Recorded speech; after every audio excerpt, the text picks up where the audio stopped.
يا صباح الفل والياسمين والرضا من رب العالمين. النهاردة عاملين مع بعض حاجة تجنن، سهلة خطيرة، حاجة كده بتتعمل كلها على بعض في أقل من نص ساعة. هنعمل الكيكة الحادقة.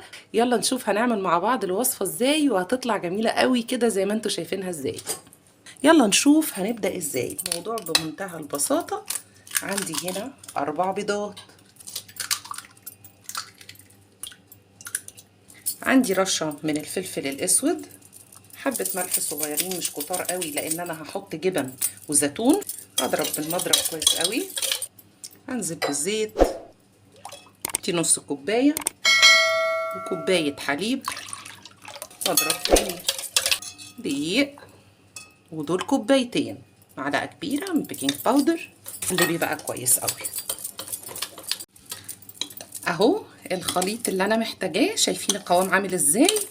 شوية زيتون، فلفل ألوان، على فلفل أخضر، 2 هوت دوج ما كانوش يعملوا ساندويتش واحد، حبة جبنة فيتا كده، حبة بقى موتزاريلا حلوين.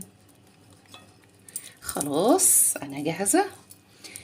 مجهزة صينية عندي ورشاها رشة زيت ومبدراها بدقيق. مع الوش هنحط شوية فلفل ألوان، شوية زيتون، موتزاريلا، رشة من السمسم. يلا ندخل الصينية الفرن على درجة حرارة 180، وبتاخد ساعة أو ساعة ل5 دقايق.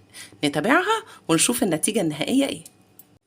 الكيكة طلعت من الفرن وزي ما انتوا شايفين كده خطيرة، الريحة تحفة، القوام يجنن. سيبوها تبرد وبعد كده اقلبوها. اتمنى لو الوصفة عجبتكم تجربوها، ولو الفيديو عجبكم نعمل شير ولايك، وتابعوني على قناة اليوتيوب وصفحة الفيسبوك للشيف شيماء ممدوح.